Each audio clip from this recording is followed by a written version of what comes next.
Hello, mga kamaster, maraming salamat po sa lahat ng tumatangkilik ng Number 1 Supreme Warrior.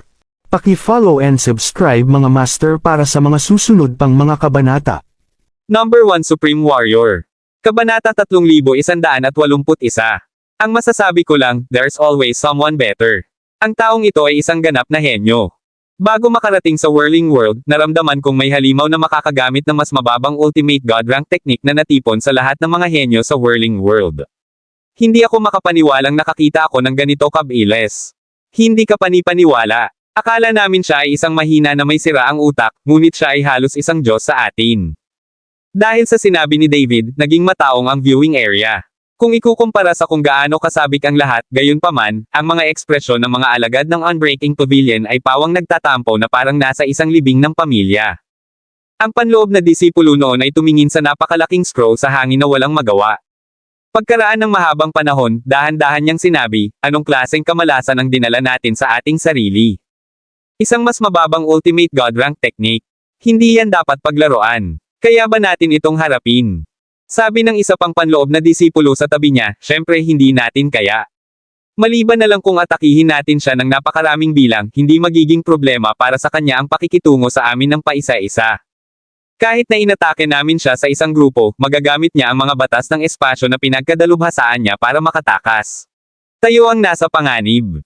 Ang nakaupo sa gitna ng mga disipulo mula sa Unbreaking Pavilion ay ang kanilang pinuno, isang piniling disipulo ng Unbreaking Pavilion. Sa sandaling iyon, ang kanyang mukha ay tulad ng iba na nawala ng kanyang buong pamilya sa isang gabi. Kumunat ang noo niya at nag-isip saglit. Tigilan na natin ang pagtalakay dito. Dapat tayong magmadali at mag-ulat ng balita. Matapos malaman ni Grayson ang tungkol dito, tiyak na gagawin niya ang pinakamahusay na desisyon. Pagkatapos, kailangan lang natin. Sundin mo ang utos niya. Bumalik sa nakahiwalay na espasyo. Unti-unting nanlamig ang bangkay ni David habang lumilipas ang panahon. 4 na oras pagkaalis ni Jack, dumating si Chris. Nang makita niya ang walang buhay na katawan, naisip niyang baka si Jack na naman ang bangkay. Gayunpaman, natigilan siya nang mapunta siya. Kahit anong isipin niya, hindi niya akalain na ang namatay ay si David. Nakakunot ang noo ni Chris habang nagmamadaling lumapit. Sa pamamagitan ng pagpahid, napansin niyang nanlamig na ang bangkay ni David na ikinagulat niya. Kahit na isang tao lamang ang makaliligtas sa nakahiwalay na espasyo, hindi dapat namatay si David ng ganoon kabilis pagkatapos pumasok sa sugal ng pagpatay sa kanyang mga kasanayan.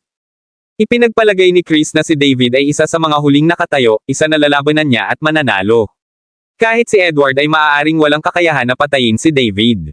Para kay David na namatay ng maaga sa laban. Nag-alinlangan si Chris. Lumuhad si Chris at pinagmasdan ang bangkay ni David. Pagkatapos ng kanyang pag-aaral, nagulat si Chris nang mapansin na namatay si David tulad ni Luther. Walang bakas ng anumang pinsalang dulot ng mga armas sa bangkay, at ang kaluluwa ay napunit. Mula sa mga pag-atake, ang taong pumatay kay Luther at David ay dapat na parehong tao. Nang mapagtonto niya iyon ay nagbago ang ekspresyon ni Chris. Napakunot ang noo niya nang may iba't ibang ideya na pumapasok sa kanyang isipan.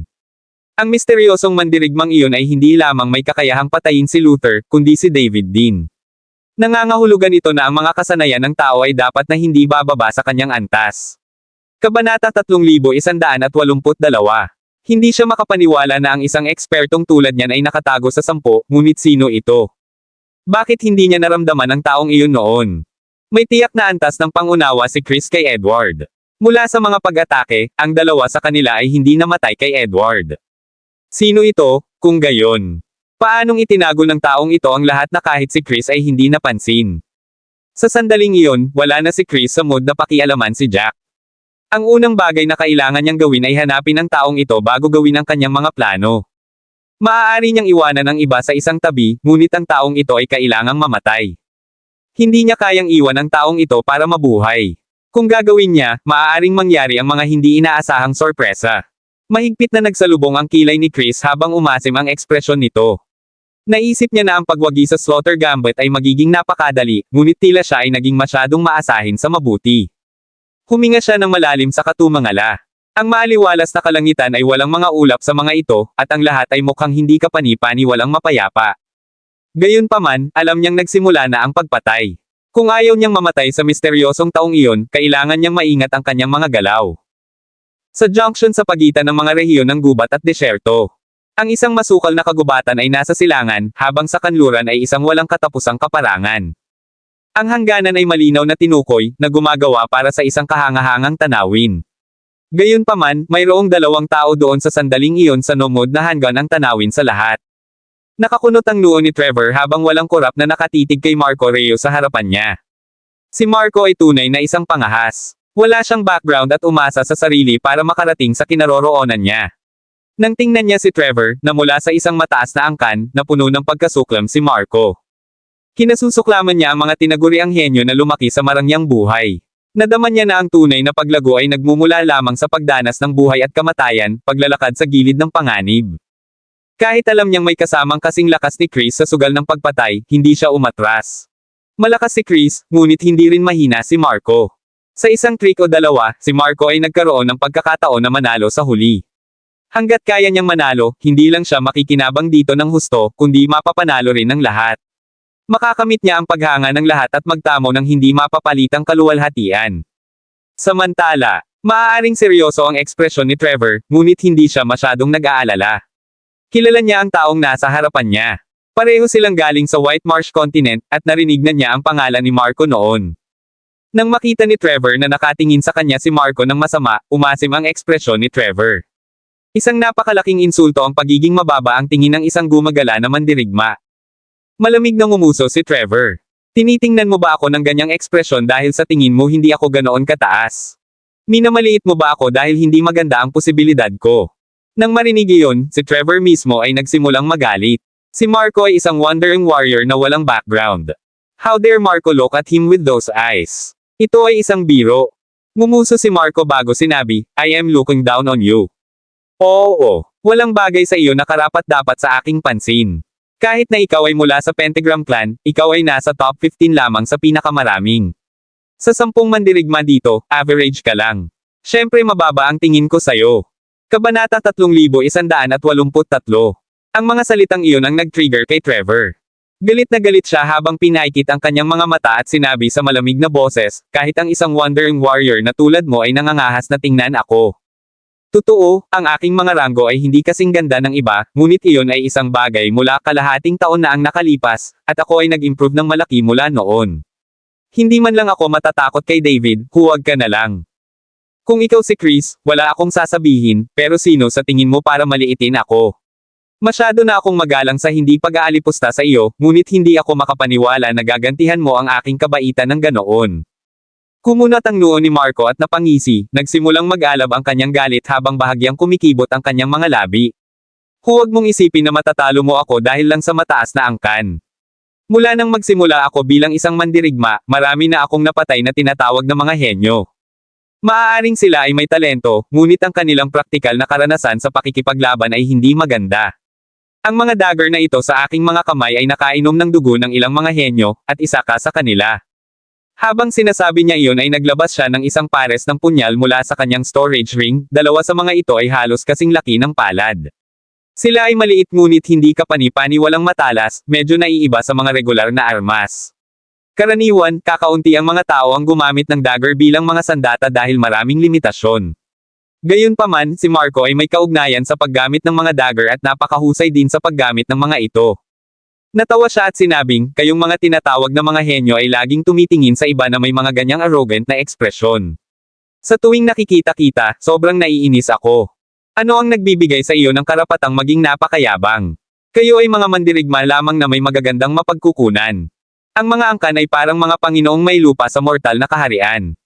Kinukuha mo ang karamihan sa mga mapagkukunan at ibibigay ito sa iyong sariling mga disipulo. Tayong mga gumagala na mandirigma ay napipilitang makipagpunyagi sa maliit na natitira, gayunpaman mayroong maraming mga gumagala na mandirigma na nag-ukit ng landas para sa kanilang sarili gamit ang kanilang sariling mga kasanayan.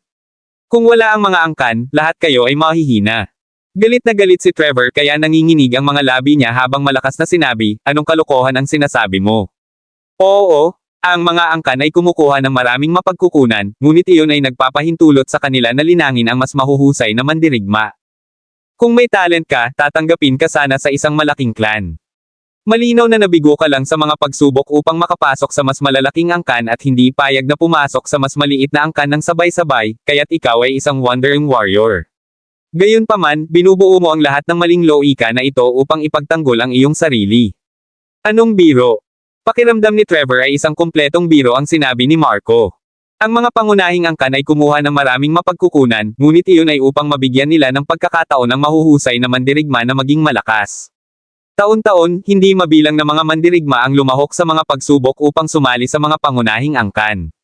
Ang sinumang mandirigma na may tiwala sa kanilang sarili ay makikibahagi.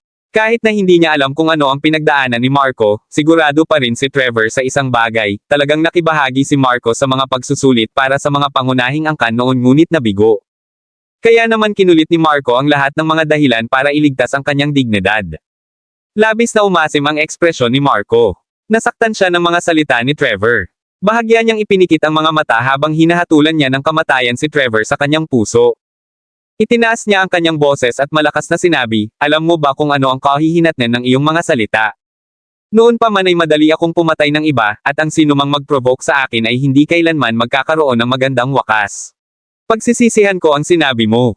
Hindi nagbago ang ekspresyon ni Trevor, ang mga salitang iyon ay bahagya ring nabigla sa kanya. Hinugot niya ang kanyang espada mula sa kanyang storage ring. Gusto siyang patayin ni Marco, at gusto rin niya itong patayin. Kabanata 3184. Ang mga salita ni Marco ay lubos na ikinagalit ni Trevor, at pareho nilang itinuring ang isa't isa bilang mga mortal na kaaway sa loob. Biglang naging tensyonado ang kapaligiran na para bang pareho silang handang umatake sa susunod na sandali. Nang mga sandaling iyon, biglang may narinig na yabag sa di kalayuan. Sabay na natigilan ang dalawa nang lumingon sila at tumingin. Nakita nila ang isang lalaking nakasuot ng berdeng damit na dahan-daang lumalapit sa kanila. Ang taong iyon ay tila hindi kapani-pani walang kalmado na para bang hinahangaan niya ang mga tanawin. Nang makita ni Trevor kung sino iyon ay biglang nagbago ang ekspresyon ng mukha niya. Napaawang ang kanyang mga labi habang puno ng galit ang kanyang ulo. "Kaya ikaw, Jack, hindi ako makapaniwala na hinanap mo ako bago pa kita mahanap. Parang gusto mo na talagang mamatay sa kamay ko." Nang marinig iyon ni Jack ay napaawang ang kanyang mga labi sa isang nakakaawang ngiti. Tama si Trevor sa pagkakataong ito, talagang hinahanap siya ni Jack. Bago pumasok sa Slaughter Gambit, si Jack ay nagplano na sa pakikitungo kay Trevor mismo. Tinitigan ni Trevor si Jack na nagngangalit ang mga ngipin. Lahat ng sama ng loob nila noon ay bumungad sa kanyang isipan, na naging dahilan ng pagkamuhi ni Trevor kay Jack. Namatay si Ethan sa kamay ni Jack, na nangangahulugan na si Trevor ay parurusahan ng mga nakatataas. Ito ang dahilan kung bakit sinundan niya si Jack sa sugal ng pagpatay. Nang makita ni Trevor ang iba pang kalahok, mas lalo niyang kinasusuklaman si Jack. Dahil kay Jack, masyado siyang nagalit para maalala kung sino-sino ang iba pang mga kalahok na nagdulot sa kanya sa napakapanganib na kalagayan. Matapos makita si Jack, nanginginig ang mga kamay ni Trevor habang ang kanyang tunay na enerhiya ay lumakas ng magulo. Maging ang Polaris Sword sa kanyang kamay ay nagsimulang umungol. Halata na ang kanyang galit ay mabilis na naaalis ang kanyang katwiran. Pinaikit ni Marco ang kanyang mga mata bago tumakas sa kanya ang isang tawa. "Baliw ka talaga, lagi kang umaarte out of expectations. Nandito ka yata para kay Trevor." Mababa man ang tingin ko kay Trevor, kailangan ko pa ring aminin na si Trevor ay hindi kasing hina mo. Ang paghahanap mo sa kanya dito ay magpapabilis ng iyong kamatayan. Buti na lang at least hindi ka mahuhulog sa kamay ni Chris. Alam mo kung gaano kalaki ang pagkamuhi niya sa iyo, at magdurusa ka lamang ng hindi kinakailangan kung lalakad ka sa kanyang mga kamay. Nang marinig ang usapan nilang dalawa, napangiti na lamang si Jack habang kalmadong nakatingin sa kanila. Natahimik ang ingay sa viewing area, ngunit nang makita nilang natagpuan na ni Jack si Trevor, agad na nawala ang kapayapaan, novel drama. Nang marinig nila ang mga salita ni Trevor, hindi nila naiwas ang umiling sa loob. Nakita na nila kung anong kapalaran ang naghihintay kay Trevor. Bago ito, dalawang iba pang mga tao ang nagsabi ng mga katulad na bagay kay Jack, ngunit pareho ang kanilang mga bangkay ay nanlamig sa puntong ito. Kumalat na sa buong viewing area ang sama ng loob ni Trevor kay Jack bago pa man sila makapasok sa liblib na espasyo. Alam nilang sumali si Trevor sa Slaughter Gambit dahil gusto niyang i-settle ang score nila sa isolated space. Bahagyang umiling ang isang warrior mula sa White Marsh Continent at nagsalita, "Akala ko mga impulsive idiot lang silang dalawa, pero parang si Trevor lang ang impulsive idiot." Jack, sa kabilang banda. Kamay, lumahok sa sugal ng pagpatay dahil may kakayahan siya. May mga sorpresa talaga kahit saan. Kung may nagsabi sa akin bago ang Slaughter Gambit na si Jack ay may mga kasanayan upang manalo sa huli, tinawag ko silang tulala. Hindi ba? Hindi lang ikaw ang nag-iisip ng ganyan. Akala ng lahat ng tao dito noong una. Ang tanging masasabi ko lang ay hindi talaga tayo dapat masyadong mabilis maghusga sa iba. Kabanata 3185. I really regret not just taking the chance and betting on Jack back then. Isang mandirigma na may mas mababang ultimate god rank technique. Maliban kay Chris, walang sino man ang may karapatang humarap sa kanya. Medyo naaawa ako kay Trevor. Siguradong iniisip niya na magagawa niyang lapidin si Jack na parang langgam at ang kanyang mga kilos ay hinihimok ng isang baliw na isip. Malapit na niyang matanto kung gaano katawa-tawa ang mga kaisipang iyon. Nagsisimula na akong sumama sa kanya. Sa init ng ulo ni Jack, walang paraan na pabayaan ni Jack si Trevor. Sigurado ako na mas matagal pa niyang pahihirapan si Trevor kaysa sa pinahirapan niya si David. Wala rin namang masasabi tungkol sa kaisipang iyon. Maliban kung gumagamit din si Trevor ng mas mababang ultimate god rank technique, wala siyang pagkakataon. Alam na ng lahat ang resulta ng laban na iyon. Ang mga may pinakamasalimuot na emosyon sa sandaling iyon ay ang iba pang mga disipulo ng Pentagram Clan. Si Evan at ang iba ay nasa gambling area pa rin. Wala ni isang tao ang umalis sa viewing area, kaya't walang puwang para sa kanila doon.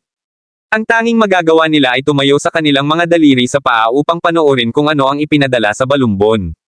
Nang makita nila si Jack na sumulpot sa harap ni Trevor, si Evan at ang iba pa ay nakaramdam ng lamig sa kanilang mga puso. Noon nila napagtanto kung gaano kabiro ang kanilang iba't ibang mga aksyon. Noon, pakiramdam nila lahat ng ginawa ni Jack ay nakakatawa, ngunit napagtanto nila na hindi si Jack ang tanga sa kwentong ito ngunit sila. Talagang nakagawa sila ng isang kaaway mula sa napakahusay na henyo. Sila ang malas. Sa pagkakataong iyon, naramdaman ni Evan na tumulo ang kanyang mga luha sa kanyang mga mata. Gustong-gusto niyang sumugod sa liblib na espasyo para sabihin kay Trevor na huwag magsalita at tumakas. Hindi bababa sa pagkatapos ay maaaring manatiling buhay si Trevor. Kung tuluyang lumaban si Jack kay Chris, maaaring makahanap si Trevor ng pagkakataon at makaalis ng buhay, ngunit isang resulta lang ang naghihintay kay Trevor kung haharapin niya si Jack. Lalong naging magulo ang paghinga ni Evan nang magsimula siyang mamatla. Ang mga alagad sa likuran niya ay may katulad ng mga ekspresyon kay Evan, at sila ay nagsisimulang mawala ng pag-asa. Isang inner disciple mula sa Pentagram Clan ang nagsabi, paano ito napunta dito? Bakit napakalakas ni Jack? Hindi ba siya alchemist? Saan siya nakakuha ng napakaraming oras para matutunan ang lahat? Ito ay hindi ka panipaniwala. Nananaginip ba ako? Ako dapat. Tinitigan siya ng masama ni Evan matapos marinig ang sinabi nito. Anong kalokohan ang sinasabi mo? Hindi ito panaginip. Kurutin mo lang ang sarili mo at malalaman mo. Awkwardly kumaibot ang mga labi ng inner disciple. Napakahirap paniwalaan. Baka nagkamali si Ethan. Baka ang Jack na nakilala niya noon ay hindi ito. Whatever, tumahimik ka na lang. Nanginginig na si Evan sa galit. Ito na ba ang oras para sabihin ang lahat ng iyon? Sa halip na pag-isipan ang lahat ng ito, bakit hindi mo isipin kung paano natin ito iuulat sa pangunahing koponan kapag nakilala natin sila? Sina Evan at Trevor ay parehong piniling mga disipulo. Sa pagkawala ni Trevor, siya ang pinuno ng koponan. Sa sandaling iyon, hindi na umaasa si Evan. Napakataas ng pagkakataon na maaaring hindi na bumalik si Trevor. Kahit napuno siya ng sakit, kailangan niyang isipin kung ano ang kanyang gagawin pagkatapos nito. Sina Trevor at Ethan ay parehong pambihirang mga disipulo. Dahil pareho silang patay, ito ay isang malaking dagok sa mga disipulo sa Pentagram Clan sa Whirling World. Sa sandaling iyon, kailangan nila ng mahabang talakayan kung hahanapin nila si Jack para sa paghihiganti o kalimutan ang tungkol dito. Pagkatapos ng lahat, wala sila sa labas ng mundo. Ang pakikipaglaban sa isang henyo tulad ni Jack ay magkakaroon ng malaking kahihinatnan kahit na marami sila sa paligid. Sa sandaling iyon, isang pamilyar na boses ang narinig, akala ko ay pinatay na ng iba si Trevor bago nakilala si Jack. Mukhang maswerte si Trevor. Hindi man lang siya nakatagpo ng kahit isang labanan makalipas ang maraming oras at nakaligtas ng ganito katagal. Kabanata 3186. Hindi lahat ng iyon ay sinabi ni Rudy para hamanin sila, ngunit dahil lang iyon ang naisip niya. Sa huli, ang katotohanan na si Trevor ay nagawang maging ligtas ng napakatagal ay dahil ang kanyang mga kasanayan ay hindi ganoon kalakas, ngunit hindi rin ganoon kaina. Siya ay nagmula sa isang mataas na uri ng angkan at kahit na hindi niya may kumpara kay Chris, Edward, at sa kanilang mga kauri, hindi siya mahina. Si Chris at ang iba ay tila nag-iwan ng marka sa lahat. Si Trevor ay karaniwang naloko sa sugal na ito ng pagpatay. Sumali siya dahil ayaw niyang mapatay ng iba si Jack. Hindi niya alam na may mag-iiwan ng marka sa kanya, kaya hindi na niya ito sinuri. Natural, kailangan pa nilang maklear. Alam ng lahat ng nag-iwan ng marka sa kanya kung nasaan si Trevor sa sandaling iyon, ngunit hindi siya na-target dahil may mga kasanayan siya at galing sa magandang background. Nais ni Chris, Edward, at ng iba pa na alisin ang pinakamahina bago magsimula ang huling labanan. Iyon ay maiiwasan ang anumang hindi inaasahang sitwasyon at si Trevor ay hindi kasama sa mga iyon. Higit pa rito, si Trevor ay mula sa isang ikawalong baitang angkan. Ang pag-iwan sa kanya sa huli ay isang paraan ng paggalang sa Pentagram Clan. Gayunpaman, hindi ganoon kalalim ang iniisip ni Rudy tungkol dito. Nalungkot lang siya sa swerte ni Trevor. Lumingon si Evan para tingnan si Rudy na may komplikadong ekspresyon. Naalala pa niya kung paano nila lubos na mababa ang tingin kina Jack at Rudy. Higit pa rito, sa sama ng loob ni Ethan kay Jack, automatiko nilang pinagsama-sama ang dalawang iyon bilang magkaaway. Maging si Ethan na nagsimula ng deathmatch laban kay Jack ay naging istorbo lamang sa mga mata ni Evan. Pagkatapos ng lahat, ang mga alchemist ay pawang mahina sa kanilang mga mata. Gayunpaman, hindi nila inaasahan na ang kanilang sama ng loob kina Jack at Rudy ay lalalim hanggang sa makarating sila sa ganoong estado. Wala nang paraan para maayos ang kanilang relasyon. Higit pa rito, ang mga kakayahan ni Jack ay hindi kapanipaniwala. Nag-alinlangan si Evan na makakatakas pa siya kay Jack. Sa sandaling iyon, nagsisimula na ring pagsisihan ni Evan ang lahat. Kung itinigil nila ang anumang salungatan kay Jack pagkatapos ng laban sa kamatayan, ang mga bagay ay hindi aabot sa puntong ito. Gayunpaman, huli na ang lahat. Nagsimula na ang Slaughter Gambit at nakatayo na si Jack sa harap ni Trevor. Siguradong mag-aaway silang dalawa. Huminga ng malalim si Evan at sinabing, nag-aartista lang kayong dalawa. Napakahusay ng iyong mga kakayahan sa pag-arte, at nagawa mong lokohin kaming lahat. Gayunpaman, kahit na malakas si Jack, hindi mo maitatago ang kanyang mga panlilinlang. Huwag mong isipin na ang Pentagram Clan ay matatakot sa inyong dalawa dahil dito. Kami ay isang ikawalong baitang clan sa White Marsh Continent. Marami tayong malalakas na mandirigma. Kahit na tayo ay kasalukuyang nasa Whirling World at pinaghihigpitan ng edad, marami pa rin tayong malakas na piniling mga disipulo na susuporta sa atin. Ang lakas ng aming nangungunang dalawang disipulo ay mas malakas kaysa kay Chris. Kung nandito silang dalawa ngayon, hindi ka matutuwa sa sarili mo. Nang marinig iyon, nakaramdam na lang ng hindi makapaniwala si Rudy. Malamig siyang ngumuso at sinabing, idiot.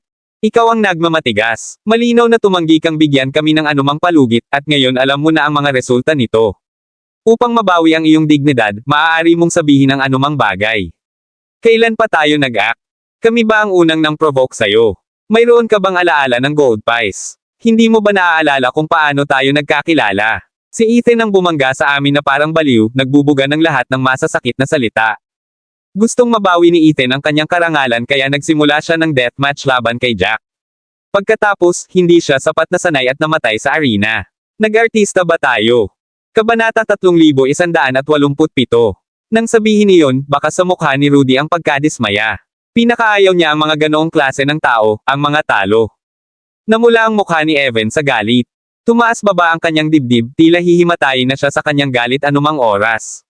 Huminto siya ng matagal bago niya sinabing, stop trying to be obstinate. Hindi man umaarte ang sama ng loob ni Ethan, paano pa kaya pagkatapos nito? Hindi ba ang Slaughter Gambit ay isang pandaraya na ginawa mo? He kept on saying na bibigyan niya ng pagkakataon si Trevor na patayin siya para mahulog si Trevor dito. Alam na talaga ninyong dalawa kung ano ang binabalak niya. Sa wakas ay nakahanap na siya ng dahilan. Nang sabihin ni Evan ang lahat ng iyon, mukhang siya ay labis na napinsala, at naghahanap ng hustisya para sa kanyang sarili. Napaawang ang labi ni Rudy, hindi na napigilan ang sarili sa pagtawa. Pinaikit niya ang kanyang mga mata at tumingin kay Evan na parang tulala. Sa tingin mo acting ang tawag dyan. Sabi ni Jack, bibigyan niya ng pagkakataon si Trevor na patayin siya, bakit act ang tawag doon? Hindi ba chance yon? Ang isang pagkakataon ay kailangang samantalahin. Sino ang masisisi mo kundi si Trevor na walang kakayahan na sakupin ito? Dumilim ang mukha ni Evan sa galit. Ang kanyang katwiran ay tuluyang nasunog sa mga salita ni Rudy. Inabot niya at hinawakan si Rudy sa kwelyo, itinaas ang kanang kamao at itinutok sa mukha ni Rudy. Akmang susuko na sana siya nang mabilis siyang hinailan ng mga alagad sa likuran niya. Humawak sila sa magkabilang braso ni Evan, at may humawak pa sa bewang ni Evan, hinaila siya sa isang tabi. Sa pagkakataong iyon, galit na galit din si Rudy. Pagkabitaw ni Evan sa kanyang kwelyo ay inayos niya ang kanyang damit sa galit. Malamig niyang tinitigan si Evan at sumigaw, gusto mo akong awayin? Halika na, kung hindi mo gagawin, isa ka lang duwag. Hindi ko kayang tiisin ang mga tulad mo. Lalong namula ang mukha ni Evan matapos marinig ang mga katagang iyon. Pamatak ang kanyang mga ugat habang mariin niyang ikinuyom ang kanyang mga kamao. Sinaman niya ng tingin si Jack na nagngangalit ang mga ngipin. Kahit na ang mga disipulo sa kanyang likuran ay galit na pinipigilan siya, hindi nila siya mapipigilan sa pagpupumiglas. Nawala na niya ang lahat ng katwiran sa sandaling iyon. Kailangan man niyang pagbayaran ito ng kanyang buhay, tuturuan niya ng leksyon si Rudy. Mapait na sinabi ng isang panloob na disipulo na humihila sa kanang braso ni Evan, "Evan, huminahon ka. This guy is trying to trick you, you shouldn't fall for his trap. Sa sandaling umatake ka, mapaparusahan ka. Hindi ka makakaligtas dito." Si Evan na nagpupumiglas pa ay sumigaw pabalik, "Stop trying to stop me. Paano kung mamatay ako? Bago ako mamatay, ilalabas ko ang frustrations ko sa brat na ito." Itong dalawang walang hiya at kasuklam-suklam na mga tao ay labis kaming nasaktan. Hindi natin sila hahayaang matuwa ng husto. Halos umiyak ang alagad na nakahawak sa kaliwang braso ni Evan, "Evan, huminahon ka. Ang kakayahan ni Jack ay hindi maarap, sa tingin mo ba ay maaaring maging ganoon kalala ang kakayahan ni Rudy? Bago mo siya sinaktan, naparusahan ka na. Pagkatapos ay magiging abo ka, habang siya ay ganap na maayos. Hindi ba't iyon ay ganap na walang kabuluhan? Mas magiging masaya siya sa sarili niya. Isipin mo na lang. Matagumpay na napawi ng mga huling salitang iyon ang galit ni Evan. Hingal na hingal siya habang nanginginig ang buong katawan. Kabanata 3188. Tama ang sinabi ng alagad. Napakalakas ni Jack na kaya niyang gumamit ng lower ultimate god rank technique, kaya paano magiging mas mahina ang tagasunod ni Jack? Baka kapantay pa niya ang lalaking nasa harapan niya. Sa sandaling umatake si Evan, hindi lang niya mabibigo na patayin si Rudy, kundi mamamatay siya kaagad dahil sa parusahan din ng mga batas. Iyon ay magiging ganap na walang kabuluhan. Bahagya siyang ngumuso, "Bitawan mo ako, kumalma na ako. Hindi ako gagawa ng walang ingat." Matapos marinig ang mga salita ni Evan, ang mga disipulong humahawak sa kanya ay dahan-daang niluwagan ang kanilang mga kamay at binitawan si Evan. Nang makita nilang hindi na pabigla-bigla kumikilos si Evan, nakahinga sila ng maluwag. Kung doon namatay si Evan, wala talaga silang maipaliwanag. Napangiti si Rudy sa pang-aalipusta, "Talagang duwag ka." Muling sumibaw lang galit ni Evan matapos marinig ang sinabi ni Rudy. Gayunpaman, hindi niya pinahintulutan ang kanyang galit na pumalit sa kanyang katwiran sa pagkakataong ito. Masasabi niyang sinabi ni Rudy ang lahat ng iyon para ay provoke siya sa pag-atake para siya ay maparusahan ng mga batas. Napamura si Evan, "Hindi ako mahuhulog sa pakulo mo. Hindi pa natin alam kung ano ang mangyayari. Hindi pa natin alam kung sino ang mananalo." Matapos marinig iyon, muling tumawa si Rudy, "Kung ganoon ay maghintay ka na lang." Ang lugar ng pagsusugal ay hindi kapani-paniwalang abala, at ang nakahiwalay na espasyo ay katulad. Sa sandaling iyon, mukhang hindi kapani-paniwalang masaya si Trevor habang pinaikit ang kanyang mga mata at nakatitig kay Jack. "Akala ko ako na mismo ang makakapatay sa iyo sa pamamagitan ng pagsali sa sugal ng patayan, pero nabaliw ka na lang sa pag-insulto sa lahat. Nawala na ako ng pag-asa na papatayin ka mismo noon. Hindi ako makapaniwala na gusto mong mamatay sa aking mga kamay. Hinanap mo ako bago kita mahanap. Maswerte pa na nahanap mo ako bago ka pa nahanap ni Chris." Mukhang nakangiti sa akin si Lady Locke. Habang sinasabi niya iyon ay nagbabanta na ang ngiti ni Trevor na mahati ang mukha niya sa kalahati. Ang ngiti ni Trevor ay hindi kapani-paniwalang nakakatakot na parabang natagpuan niya ang kanyang biktima. Tumawa si Jack habang nanatiling kalmado na parabang hindi maaapektuhan ni Trevor si Jack kahit anong sabihin ni Trevor. Kumunat ang noo ni Marco, feeling stranger and stranger si Jack. Mula nang pumasok siya sa waiting area, palagi na siyang ginulat ni Jack. Itinuring na niya si Jack bilang isang ganap na baliw. Marami nang sinabi si Trevor, ngunit hindi nakaramdam ng pananakot si Jack, nananatiling kalmado at tahimik. May ngiti pa sa mukha ni Jack. Parang kung ano man ang sinabi ni Trevor kanina at kung ano man ang mangyayari ay walang kinalaman kay Jack. Curious na sabi ni Marco, "Baliw ka ba talaga? Lahat ng ginagawa mo ngayon ay nagmumukha ka lang na baliw. Hindi mo ba alam kung ano ang mararanasan mo? Sa tingin mo ba hindi mo matatakasan si Trevor? Hindi mo ba alam ang agwat sa pagitan ng mga alchemist at tunay na mandirigma?" Nagtaas ng kilay si Jack bago tuluyang tumingin kay Marco. Wala siyang malalim na impresyon kay Marco. Pagkatapos ng lahat, ang tanging maaaring mag-iwan ng impresyon kay Jack ay ang mga mas malakas. Kabanata 3189. Sa waiting area, si Marco ay nakaupo sa gilid, nanatiling tahimik kahit anong sabihin ng sinuman. Kumunat ang noo ni Jack, "Marco daw ang tawag sa iyo." Ikaw ay isang Wandering Warrior mula sa White Marsh Continent that makes the both of you as Wandering Warriors, so bakit mo ako kinakausap ng ganito? Walang balak si Jack na hamanin si Marco sa mga katagang iyon, na curious lang siya kung gaano ka-confident si Marco. Pareho silang mga Wandering Warrior na walang background, ngunit kumilos si Marco na parang henyo mula sa isang high-grade clan. Nagdilim ang mukha ni Marco, na galit kay Jack, wala itong kinalaman sa pagiging Wandering Warrior. Isa kang walang kwentang Wandering Warrior, pero iba ako. Higit pa rito, nanggaling ka sa pinakamababang lugar, Hestia Continent. Kahit Wandering Warrior ako, nanggaling ako sa White Marsh Continent. Ang White Marsh Continent ay maraming mapagkukunan upang mapabuti ang aking mga kasanayan. Kahit walang mataas na angka na maaasahan, kaya ko pa ring mag-ukit ng landas gamit ang sarili kong kakayahan. Walang mapagkukunan ang Hestia Continent at wala rin silang mga henyo. Ang limitadong mga mapagkukunan ay nalinas na ng iyong mga pangunahing angkan. Wala nang natitirang mapagkukunan para sa mga gumagala na mandirigma. Isa pa, alchemist ka lang at lalo kang nakakasama niyan. Sabi ni Marco na proud na nagtaas baba. Napangisi si Jack, matagumpay na nagalit sa lalaking iyon. Isang bagay ang insulto sa kanya, ngunit ininsulto pa ni Marco ang Hestia Continent. Hindi inaasahan ni Jack na ipagmamalaki ni Marco ang kanyang katayuan bilang isang warrior na gumagala at iniinsulto pa siya. Ngumuso si Jack habang nakatingin sa isang tabi, hindi man lang iniistorbo si Marco. Nang makita ni Marco na tuluyan na siyang hindi pinapansin ni Jack, nagsimulang magalit si Marco.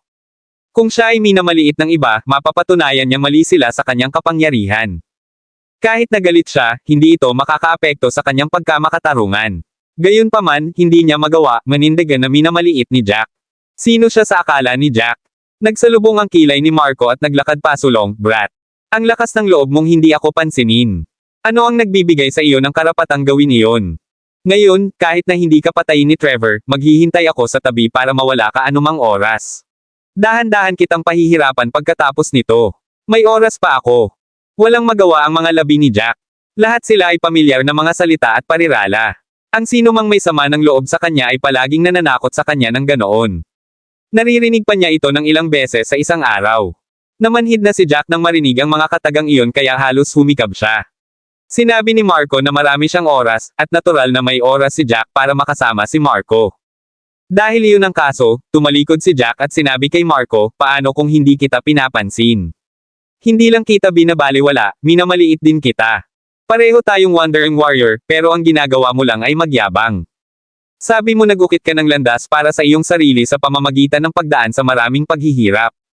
Ano ang hindi mo masasabi? Sa tingin mo lahat tayo ay tulala dito.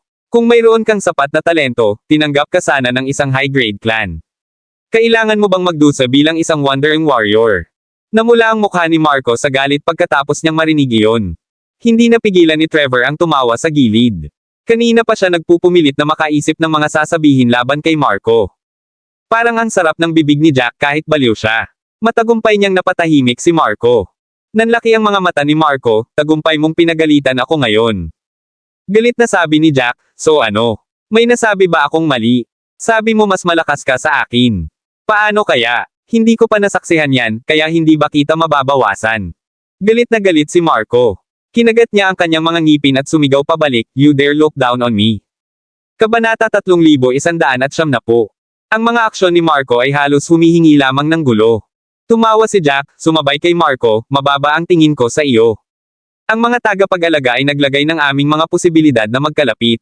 Ibig sabihin, kahit ang mga tagapag-alaga ay iniisip na wala kang espesyal. Ang aking mga posibilidad ay nasa 7.5, habang ang sa iyo ay nasa 7.1. May pagkakaiba lang na 4 na decimal point, pero nagsasalita ka na parang may malaking agwat sa pagitan natin. May masama bang sabihin kung nagyayabang ka? Pakiramdam ni Marco ay sisubog na siya sa galit, stop using the odds, they don't mean anything. Ang katotohanan na ang aming mga posibilidad ay malapit ay isang salamin lamang ng mga iniisip ng mga tagapag-alaga. Ginagamit lamang ng mga tagapag-alaga ang kanilang mga impression sa antas ng ibabaw upang matukoy ang mga posibilidad. Hindi nila alam ang pagkakaiba natin. Kahit na ang mga mandirigma sa viewing area ay mas kilala si Titan ang mga caretakers. Hilahin lang ang alinman sa mga mandirigma mula sa viewing area. Masasabi nila sa iyo kung sino ang mas malakas sa ating dalawa. Mas tumpak pa sila kaysa sa mga tagapag-alaga. Ang mga salita ni Marco ay narinig ng lahat ng mga mandirigma sa viewing area sa pamamagitan ng napakalaking scroll. Lahat ng mga mandirigmang iyon ay may mga komplikadong ekspresyon sa kanilang mga mukha nang marinig nila iyon. Some of the warriors lamented, natural na alam namin kung paano kayo magkumpara. Mas malinaw kami sa mga caretakers kung sino ang mas malakas, iba lang talaga sa iniisip mo. Kung alam ni Marco ang katotohanan, tiyak na mapupuno siya ng panghihinayang. Sa totoo lang, sumasang-ayon ako sa mga salita ni Marco ngunit sa ibang sentimiento na ang mga posibilidad na itinakda ng mga tagapag-alaga ay talagang medyo malayo. Mini-underselling nila si Jack. Kung ako ang magtatakda ng mga logro, ibibigay ko kay Jack ang pinakamababa. Kahit 1% posibilidad ay masyadong mataas. Isang lalaking naka-blue robe ang mukhang may gustong sabihin, pero tumigil. Tumingin ang lalaki sa tabi niya at sinabing, alam kong malapit ka kay Marco. Sa tingin mo kaya niyang talunin si Jack? Habang sinasabi iyon ng lalaki ay parang nanunuya ang mukha niya. Hindi na tanong kung mananalo o hindi si Marco, ngunit kung gaano katagal makakaligtas si Marco laban kay Jack. Dumilim ang mukha ng lalaking nakasuot ng asul, alam niyang pinagtatawanan siya. Ngumuso siya, walang sinasabi. Nang halatang hindi sumagot ang lalaking nakasuot ng asul ay nawala ng interes ang lalaki. After that, with a serious tone, he asked, may pag-asa ka ba kay Marco? Kailangan mo akong sagutin. Kung hindi, magtatanong pa ako at iniinis ka hanggang kamatayan. Naninindigan ng lalaki na gusto niyang makipag-chat sa lalaking nakaasul na damit. Hindi man payag ang lalaking nakasuot ng kulay asul ay tila wala siyang pagpipilian. Napilitan siyang sabihin, ang gusto ko lang sabihin sa kanya ngayon ay manahimik siya.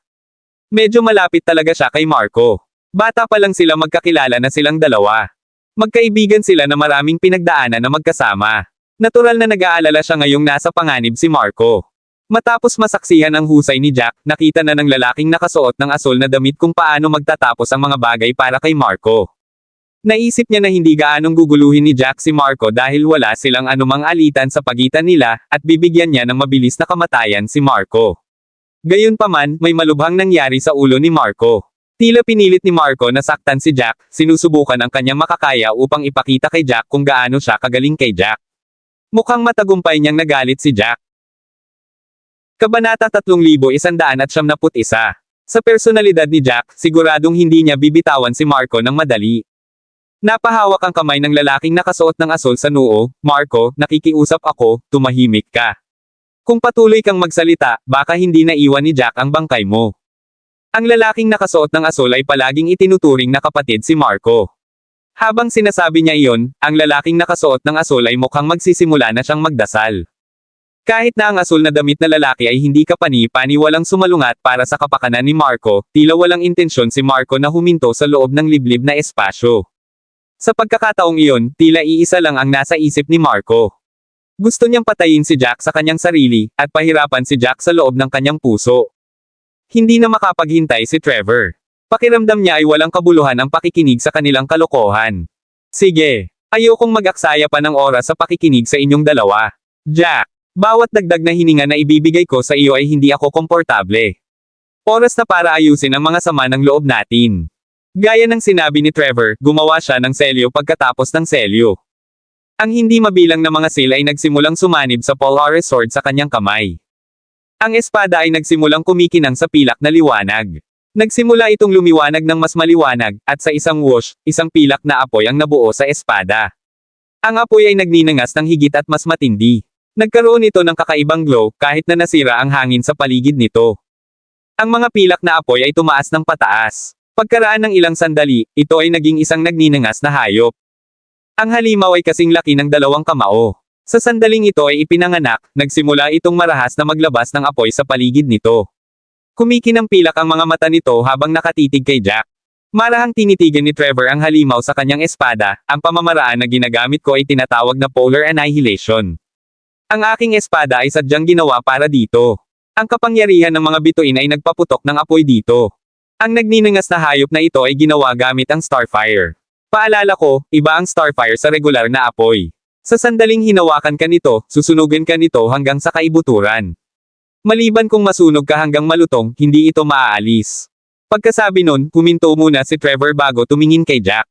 Siya ay may isang mapagmataas na ngiti sa kanyang mukha, siguro hindi ka pa nakakita ng sino man na gumagamit ng isang upper earth rank technique dati. Bago ka mamatay, hahayaan kitang masaksihan ang isa. Napaawang ang labi ni Jack, hindi alam ang sasabihin sa mga sandaling iyon. Nagtawanan talaga ang mga warrior sa viewing area pagkatapos nilang marinig iyon. Anong sabi ni Trevor? Si Jack ay hindi pa nakakita ng isang upper earth rank technique. Masisira na ako ng ngipin sa sobrang tawa. Kahit na ang mga diskarte sa mas mababang ultimate na ranggo ng Diyos ay hindi gaanong mahalaga sa mga mata ni Jack, pabayaan ang mga diskarte sa ranggo sa itaas na lupa. Kahit na gumamit si Trevor ng ultimate earth rank technique, nasa level lang ito ni Jack. Ano ang mararanasan? Mukhang nakatago pa si Trevor sa dilim. Wala siyang alam sa mga kakayahan ni Jack. Narinig ko na sumali si Trevor sa Slaughter Gambit para sa kapakanan ng pagpatay kay Jack mismo. I guarantee you, that decision is the worst decision he's made in his life. Kahit na gustong patayin ng nangungunang disipulo ng Pentagram Clan si Jack, malamang na mababa ang pagkakataon, lalo pa ang isang napiling disipulo na wala man lang sa top 10. Kabanata 3172. Tumawa ng malakas si Rudy nang marinig iyon sa betting area. Maging ang kanyang tiyan ay nagsimulang sumakit. Pakiramdam niya ay parang ganap na clown si Trevor sa mga sandaling iyon. Akala ni Trevor ay siguradong mananalo siya, pero wala talaga si Trevor sa paningin ni Jack. Ang mga kakayahan ni David ay mas mataas kaysa kay Trevor, ngunit si David ay namatay pa rin sa mga kamay ni Jack nang hindi man lang nagawang makipaglaban. Tawa ng tawa si Rudy kahit tumulo na ang luha. Kinusat niya ang kanyang mga mata habang nakatingin kay Evan.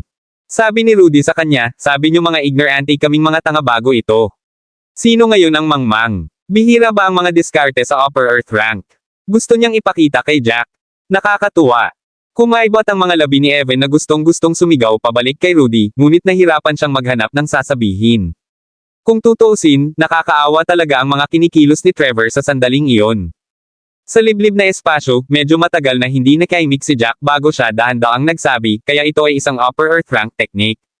Napakaganda. Halika at ipakita sa akin, kung gayon.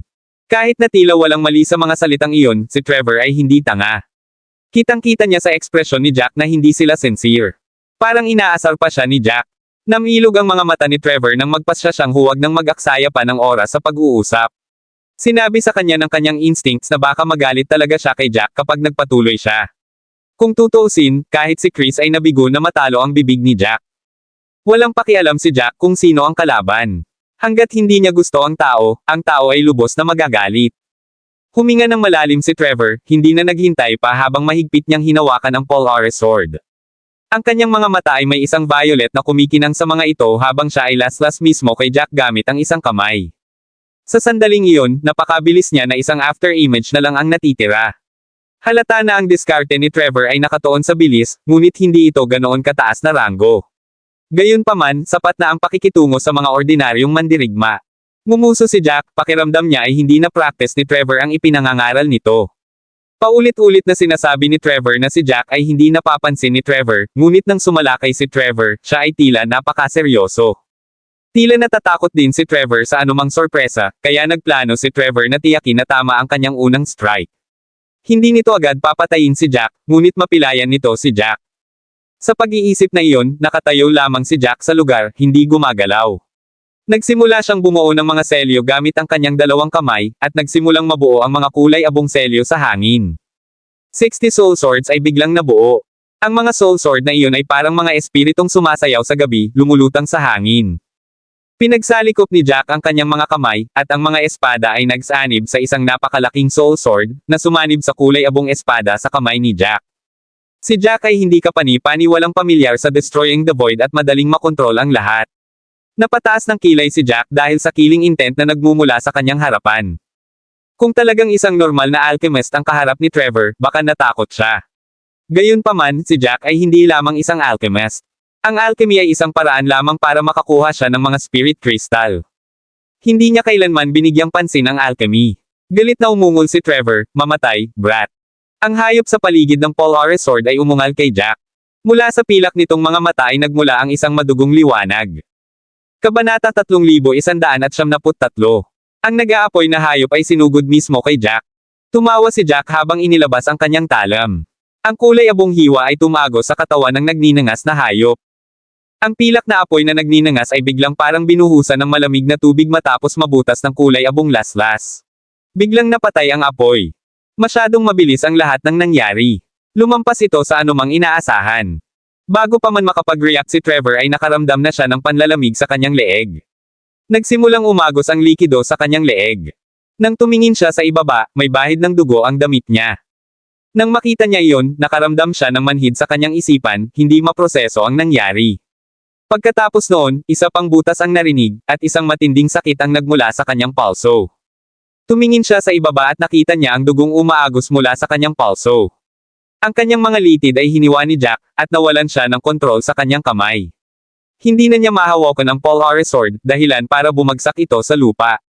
Sinalakay ng kalansing ng espada ang sentido ni Trevor. Gayunpaman, hindi tumigil ang sakit. Pagkatapos noon, isang matinding sakit ang lumabas sa kanyang mga binti. Nawalan ng kakayahan ang kanyang mga paa na suportahan ang kanyang katawan at bumagsak siya sa lupa sa isang kalabog. Hindi lang iyon. Pinagmasdan niya ang kulay abong enerhiya na nagmula kay Jack na nagsimulang tumago sa kanyang katawan mula sa sugat sa kanyang leeg. Pagkatapos nito, isang alon ng nakakabaliw na sakit ang naramdaman, na naging sanhi ng pag-iyak niya sa matinding paghihirap. Pakiramdam niya ay itinapon ang kanyang kaluluwa sa pugad ng mga makamandag na ahas. Paulit-ulit siyang kinagat ng mga makamandag na ahas na iyon. Ang mas nakakalungkot ay ang katotohanan na ang kanyang mga braso at binti ay naputol. Sinubukan niyang gumalaw at takasan ang sakit, ngunit hindi niya magawang ibalikwas ang katawan. Ang tanging nagawa niya ay walang magawa sa pagkibot sa lupa. Ang mga sigaw ng paghihirap ay patuloy na nagmumula sa kanyang lalamunan. Para siyang sinapian ng demonyo. Ang pagtingin lamang sa tanawin ay magiging sanhi ng pag-goosebump ng sinuman at pag-urong ng ilang hakbang. Nakataas ang kilay ni Jack habang kalmadong pinagmamasdan ang eksena. Hindi siya nagpakita ng labis na ekspresyon, dahil ang lahat ay nasa kanyang kontrol. Maliban sa mga sigaw ng paghihirap ni Trevor, narinig din niya ang mabibigat na paghinga ng ibang tao. Tumangala siya patungo sa tunog. Namutla si Marco na kanina pa sobrang yabang habang nanginginig ang mga kamay. Diretso niyang tinitigan si Trevor na tuluyang nalubog sa sakit. Tumawa si Jack habang naglalakad pasulong. Hindi niya nakalimutan na may ibang tao doon maliban kay Trevor.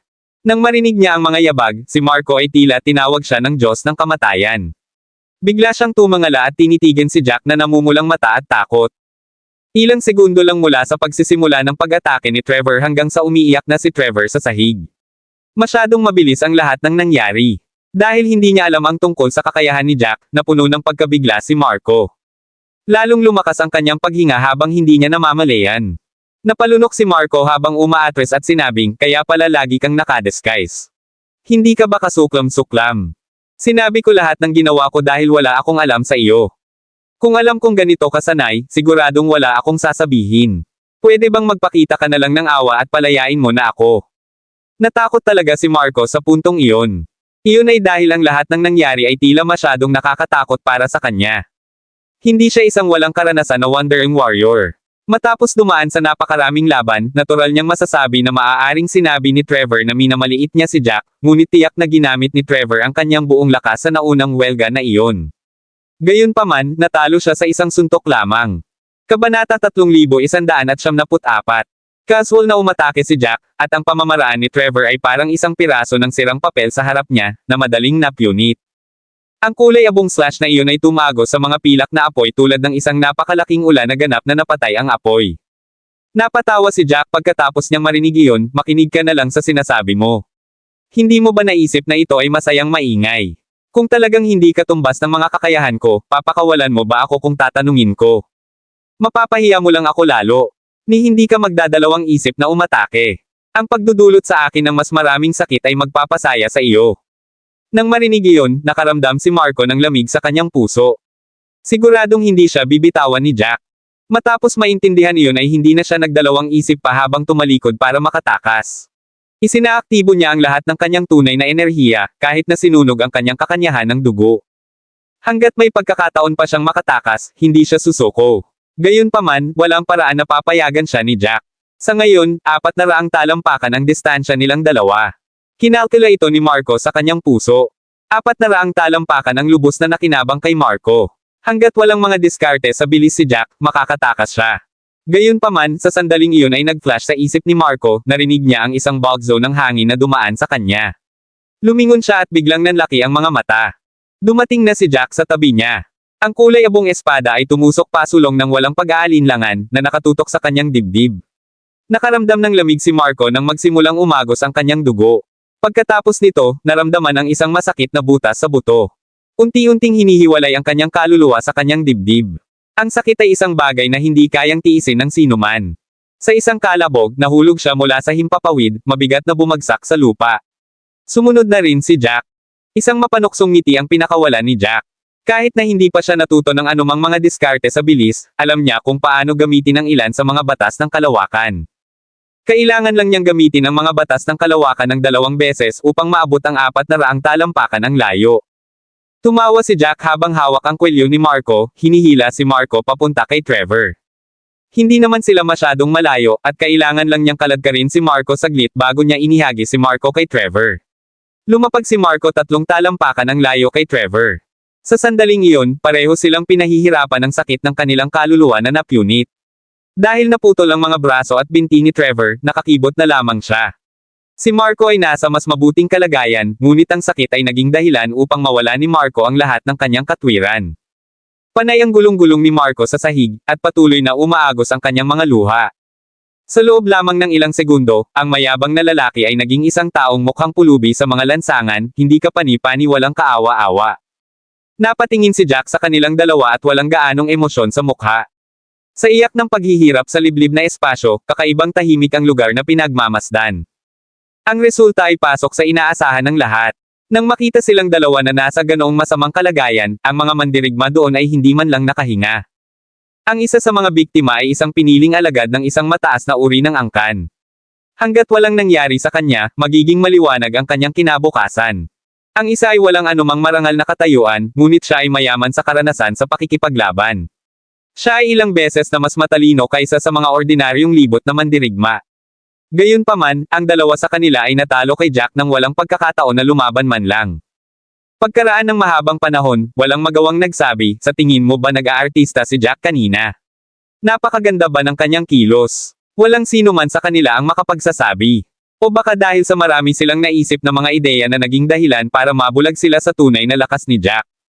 Kabanata 3175. Tingnan mo lang kung gaano kalaban si Jack sa simula. Mukhang nag-aartista siya. Akala namin masyado siyang mayabang noon, hindi naiintindihan ang kanyang lugar. Ngayon, nakita na namin sa wakas na kami ang mga ignorante. May karapatan si Jack na sabihin ang lahat ng iyon. Sa simula, wala siyang intensyon na itago ang anuman, sadyang nabigo ang lahat na makita ang mukha na iyon. Akala nila isa lang si Jack na baliw na alchemist. Kung iisipin ngayon, kahit sinong alchemist na may kaunting logic ay hindi sasali kung hindi siya magpapakamatay. Kahit ang mga mandirigma na tulad namin ay hindi maglalakas loob na sumali sa mga sugal ng pagpatay. Lahat kami ay nag-uusap tungkol sa kakayahan ni Chris. Napakalakas din ang usapan namin tungkol dito. Walang paraan na hindi niya narinig ang mga usapan namin pero parang wala pa rin siyang pakialam. Ibig sabihin wala talaga siyang pakialam. Hindi lang ang mga mandirigma sa waiting area ang hindi nakakita sa kanya, kundi kaming lahat din. Tama ka, masyado tayong nabalot sa sarili nating preconceived notions. At top of that, taga-Hestia continent pa siya. Hindi namin naisip na may iba pang posibilidad. Nakakalungkot na wala silang napakalaking scroll upang makita kung ano ang ginagawa ni Jack tulad ng ginagawa namin. Kung alam nila ang husay ni Jack, wala ni isa sa kanila ang maglalakas loob na harapin si Jack. Nang mga sandaling iyon, malapit nang mabaliw si Evan sa lugar ng pagtaya. Mula sa imahe sa napakalaking scroll, kitang-kita niya si Trevor na patuloy na nagpupumigla sa lupa. Ang mga litid ni Trevor ay pinutol ni Jack. Napakalupit ng tanawing iyon kaya marami ang nag-iwas ng tingin. Maraming na-encounter si Evan para makarating sa kinaroroonan niya, ngunit hindi pa rin niya napigilan ang sarili matapos masaksihan ang eksenang iyon. Tuloy-tuloy ang pag-agos ng luha. Umiiyak talaga siya. Lahat ng mga disipulo sa likod ni Evan ay mukhang hindi kapani-pani walang kaawa-awa rin. Parang nawala na sila ng pag-asa. Tapos na sila sa ngayon. Walang ibang kahihinatnan na naghihintay kay Trevor. Huminga ng malalim si Evan. Nanginig ang buong katawan niya, nandidiri sa sarili dahil sa hindi pagpigil kay Trevor noon. Noong panahong iyon, maaaring minamaliit niya si Jack, ngunit naramdaman pa rin niya na napakadelikado ng slaughter gambit. Sa kasamaang palad, nakapagdesisyon na si Trevor. Tumanggi si Trevor na makinig sa sinuman at matibay na susundan niya si Jack sa sugal ng pagpatay. Trevor, masyado kang impulsive. Si Jack ay naglalagay ng isang bitag, ngunit nahulog ka dito ng ganoon lang. Nanginginig ang boses ni Evan. Napaawang ang labi ni Rudy nang marinig ang sinabi ni Evan. Nagtataka siya na kahit sa puntong ito, ibinato pa rin ni Evan ang lahat ng sisi kay Jack. Nang marinig lang iyon ay galit na siya. Lumingon siya kay Evan at sinabing, aaminin ko na talagang na-provoke ni Jack si Trevor, pero hindi mo matatawag na bitag iyon. Kayo ang unang nag-provoke sa amin at patuloy na hinahamon kami. Lumaban lang kami ng kaunti, at sinisisi mo na ang lahat kay Jack. Wala ka bang ginawang mali? Kinasusuklaman ni Rudy ang mga taong ayaw yumako ng responsibilidad. Nang marinig ang sinabi, si Rudy ay nagkaroon ng urge na sumugod at sampalan si Evan ng ilang beses para magising siya. Pinilit pa rin nilang ipit ang lahat ng sisi kay Jack. Tumanggi silang isipin ito. Kung hindi sinubukan ni Ethan na magsimula ng anumang gulo sa simula, hindi mangyayari ang deathmatch. Kabanata 3196. Matapos mamatay si Ethan, tuluyan ng sumabog si Trevor. Hindi siya nagpigil sa kanyang mga salita at patuloy na hinahamon si Jack. Nahulog si Trevor kay Jack, ngunit si Jack ang sisihin sa pagbabalak nito laban sa kanila. Biglang napalingon si Evan. Ang mapupulan niyang mga mata ay pinandilatan ng masama si Rudy. Walang takot na tumalikod si Rudy. Nipatikip si Evan at sinabing, mas mabuting tandaan mo ito. Sisiguraduhin naming babayaran mo ang nangyari ngayon ng maraming beses. Huwag mong isipin na ito na ang katapusan. Walang magawang ibinoka ni Rudy ang kanyang mga labi. Nagpasya si Evan na mag-resort na lang sa pagbabante dahil alam niyang talo siya pagdating sa mga salita. Gayunpaman, wala nang naramdaman si Rudy nang harapin iyon. He looked at Evan in disdain. Totoo, walang paraan ang usapin na ito ay naayos dito. Gusto mong maghayganti sa amin, pero gusto rin naming turuan kayong lahat ng leksyon. Ito ay simula pa lamang. Ang mga bagay ay magiging mas nakakaaliw sa hinaharap. Hintayin na lang natin. Matapos marinig iyon ni Evan, bumilis ang tibok ng puso niya. Kanina, nasabi na lang ni Evan ang mga pananakot na iyon dahil sa ugali. Alam niya na, sa husay ni Jack, ang kailangan lang gawin ni Jack ay magtago sa whirling world. Kung aatake siya sa tuwing magkakaroon siya ng magandang pagkakataon, ang Pentagram Clan ay malalagay sa maraming problema. Tumingin si Evan kay Rudy at nakikita pa niya ang palagiang gulo na kanilang dadaanan. Bigla siyang nagsisi sa mga pananakot na sinabi niya. Kahit na ito ay hindi sinasadya, nagdala pa rin ito ng isang mundo ng kaguluhan. Iniwas niya ang tingin at nagsimulang mag-isip kung paano niya i-report ang bagay na iyon, at kung paano niya titiisin ang paghihiganti ni Jack. Sa liblib na espasyo, ang mga kamay ni Jack ay bumuo ng selyo pagkatapos ng selyo, na huminto sa kapangyarihan ng destroying the void na nasa loob ng kanilang mga katawan. Kaya lang, pareho na silang kalahating kinain ng kaluluwa nila noong ginawa niya iyon. Imposible na silang lumaban. Kung maaari silang mabuhay para sa isa pang araw, maaari silang ituring na hindi kapani-pani walang maswerte. Nang hamupa ang sakit ay unti-unti na silang bumabalik sa katinoan. Ang unang nagising ay si Trevor, na mas nasugatan. Unti-unting lumino ang kanyang mga mata. Pagkatapos nito, nagsimula siyang mapuno ng takot. Hindi na siya tumingin kay Jack nang may pang-aasar at panunuya. Sa halip, ang kanyang mukha ay puno ng takot, pagkabigla, at iba't ibang masalimuot na emosyon.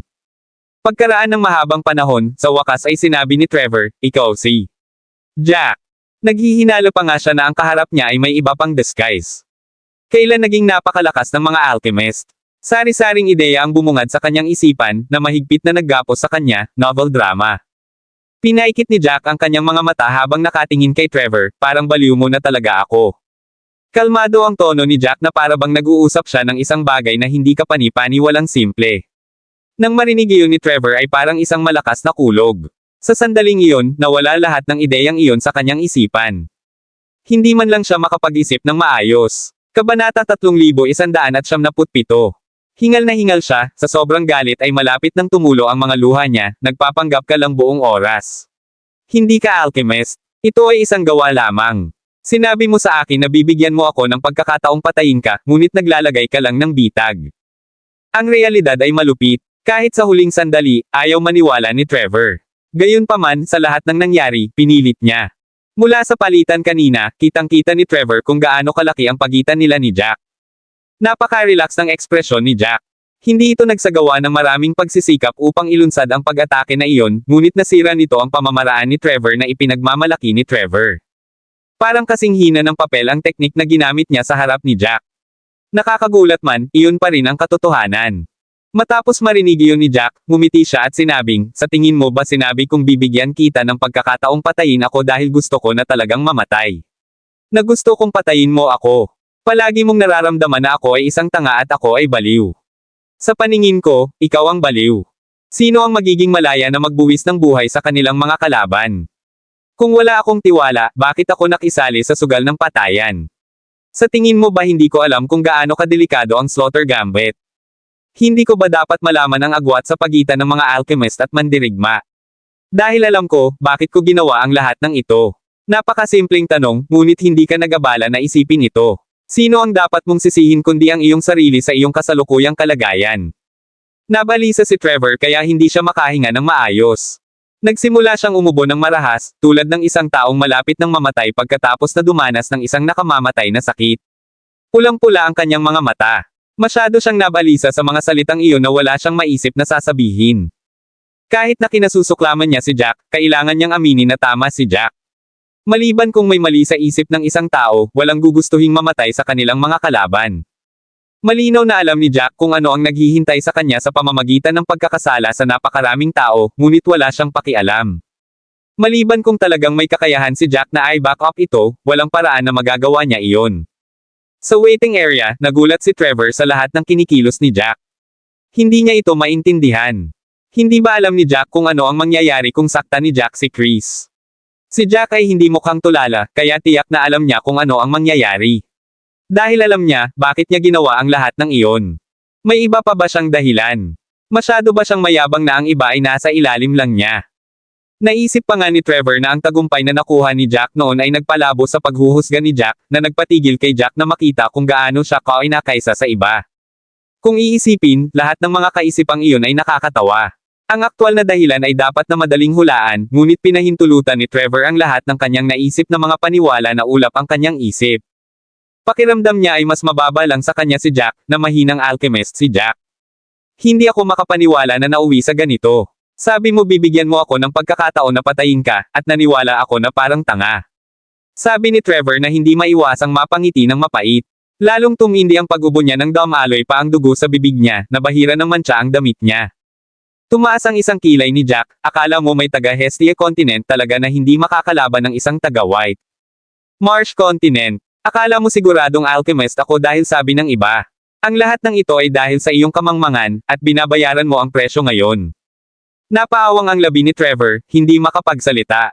Malamig na ngumiti si Jack at sinabi mo sa akin ng higit sa isang beses na babayaran ko ang presyo. Sabi mo hihingi ako ng awa. Palagi akong naniniwala sa dishing out kung ano ang ibinigay. Haharapin mo ang eksaktong sinabi mo.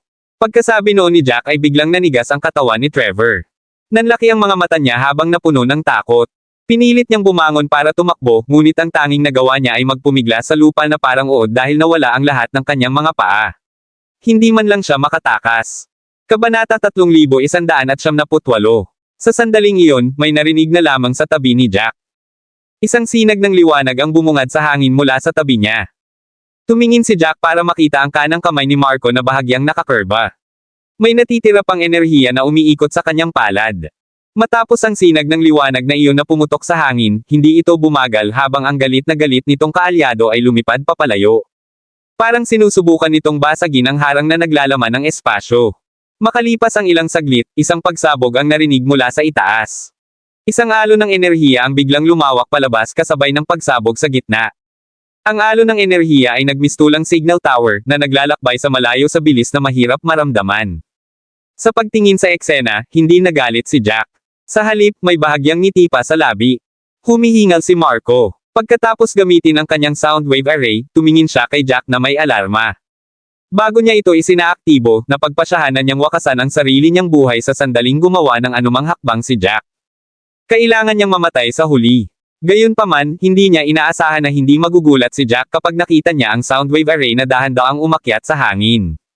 Hindi kumilos si Jack para pigilan ito at tahimik lang siyang tumingin. Nang sumabog ang sound array na may napakalaking puwersa na nagpakalat ng mga alon ng enerhiya sa lahat ng direksyon, hindi man lang kumurap ang mata ni Jack. Ito ay tulad ng ito ay hindi mahalaga sa lahat. Naninigas ang mga labi ni Marco habang mas takot na tumingin kay Jack.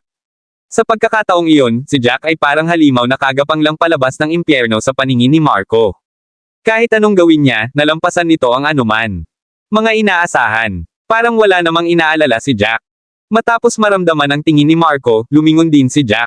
Napangiti ang kanyang mga labi habang malinaw na sinabi, kanina ka pa siguro gumamit ng sound wave array. Maaaring hindi ito makapaghatid ng anumang impormasyon, ngunit maaari nitong payagan ang mga tao sa malayo na tumpak na malaman ang iyong posisyon.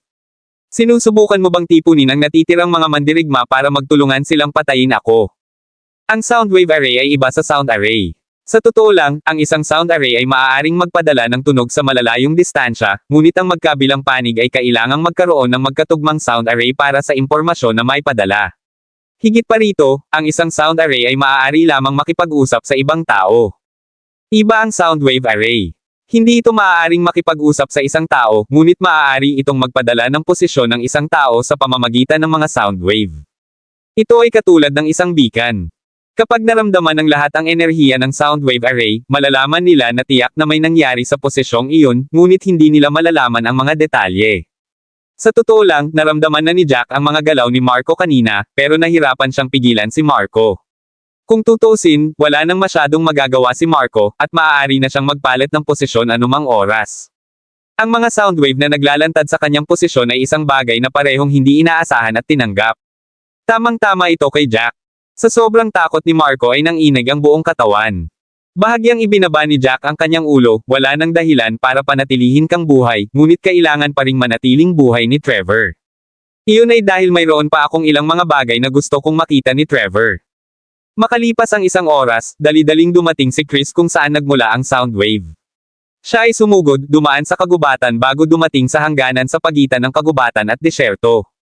Agad na nakita ni Chris ang dalawang tao sa lupa. Kumunat ang noo niya habang unti-unting nagdilim ang mukha. Isa pa itong katulad na sitwasyon, kaya lang hindi niya alam kung ito na naman ba ang misteryosong mandirigma. Dahan-dahan siyang bumaba mula sa hangin. Hindi niya napigilan ang kanyang mga paa nang mabilis siyang nakarating sa tabi ni Trevor at Marco. Nang ibaba niya ang kanyang ulo, napansin niyang nakadilat pa rin ang mga mata ni Trevor, at gumagalaw pa rin ang mga eyeballs nito. Kabanata 3199. Nagulat si Chris sa nakitang buhay pa si Trevor. Iyon ay ganap na hindi inaasahan. Sa masusing pagsisiyasat, hindi makapagsalita si Trevor. Kahit nabuhay pa si Trevor, naputol ang mga litid sa kanyang mga paa, at pati ang kanyang dila ay naputol. Siya ay halos isang patay na tao. Gusto sana niyang magtanong nang makita niyang buhay pa si Trevor, ngunit naudlot ang kanyang pag-asa. Hindi makapagsalita o makagalaw man lang si Trevor. Walang paraan na makapagbigay si Trevor ng anumang impormasyon. Napatingin si Chris kay Marco. Pagtingin niya, napansin niyang medyo matagal nang patay si Marco. Sa masusing pagsisiyasat, natitiyak niyang namatay din silang dalawa sa kamay ng misteryosong tao. Halos kalahati ng kanilang mga kaluluwa ay natupok. Ang tanging kaibahan ay parehong may pisikal na sugat sina David at Luther. Napuno ng hinala si Chris. Sino ito? Sino ang nakapatay ng napakaraming kalahok sa isang pagkakataon? Isa pa, maging si David, na medyo malakas, ay kabilang sa mga namatay. Sa pag-iisip pa lang ay nilinggan ni Chris si Trevor na nasa bingit ng kamatayan. Sa pagkakataong iyon ay napaawang ang bibig ni Trevor na may gustong sabihin. Gayunpaman, nang walang dila, walang paraan na magagawa niya. Wala rin siyang paraan para gamitin ang kanyang mga kamay. Wala na siyang nagawa kundi manlaki ang kanyang mga mata para iparating ang kanyang kawalan ng pag-asa.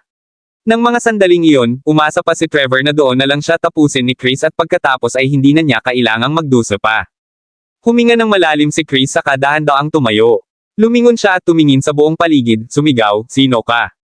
Umalis ka na dito ngayon din. Dahil may kakayahan ka, bakit hindi mo ako ipaglaban?" Ang kanyang boses ay malakas at buzz ng totoong enerhiya. Ipinadala nito ang kanyang boses sa paglalakbay ng malalayong distansya, ngunit walang tumugon. Ni hindi niya marinig ang mga huni ng mga dahon na hinihipan ng hangin. Sobrang tahimik na parang siya lang ang tao sa mundo. Maya-maya pa ay may narinig na akong ihip ng hangin sa di kalayuan.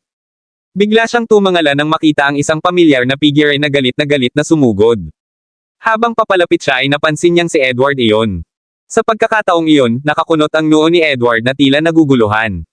Nang makita niya si Chris ay biglang nawala ang pagkalito sa mukha niya habang pinipigilan ang lahat ng emosyon niya. Pagkababa ni Edward, wala siyang nasabi kay Chris. Dali-dali niyang pinuntahan ang dalawa na nakahandusay sa lupa. Matapos suriin ang mga ito saglit, dahan-dahan siyang tumayo. Sa pagkakataong iyon ay napalingon siya kay Chris. Huminga siya ng malalim at isang masalimuot na kislap ang bumungad sa kanyang mga mata, ito na ang pang-apat. The moment that said, unti-unting naintindihan ni Chris. Parang hindi lang siya ang nakahanap ng mga bangkay nina David at Luther. Nasa likuran niya si Edward at nakita niya ang mga bangkay nila.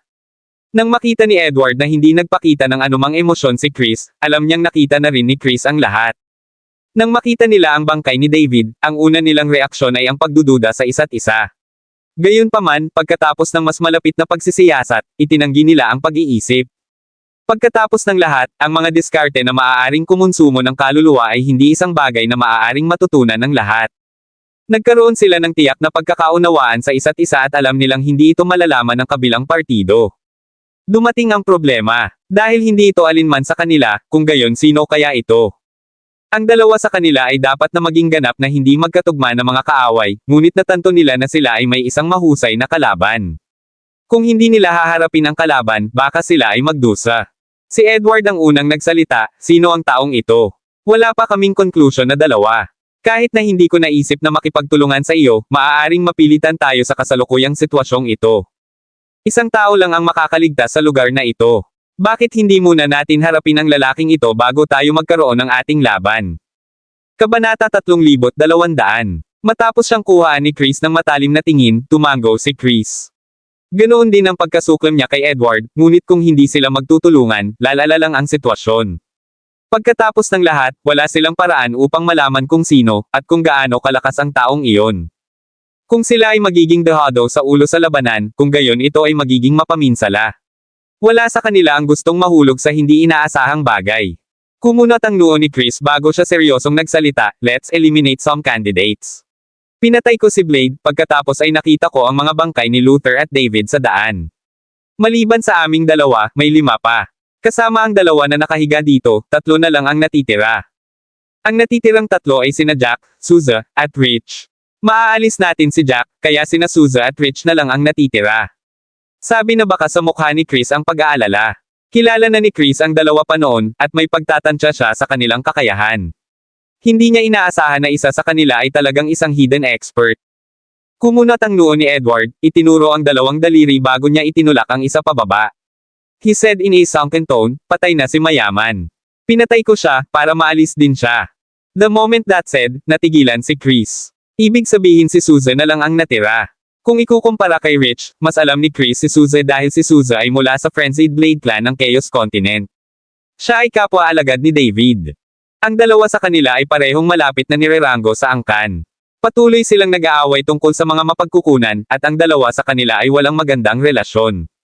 Kaya naman nakilahok sila sa pagpatay. Sama-samang sumugal. Malamang para ayusin ang sama ng loob nila.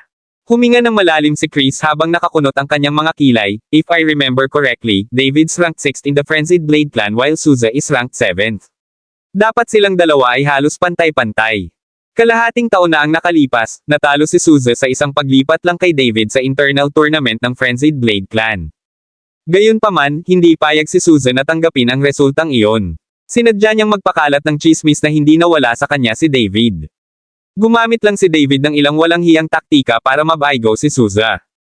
Ang kanilang relasyon ay isang bagay na bukas na lihim sa mga napiling disipulo ng Chaos Continent.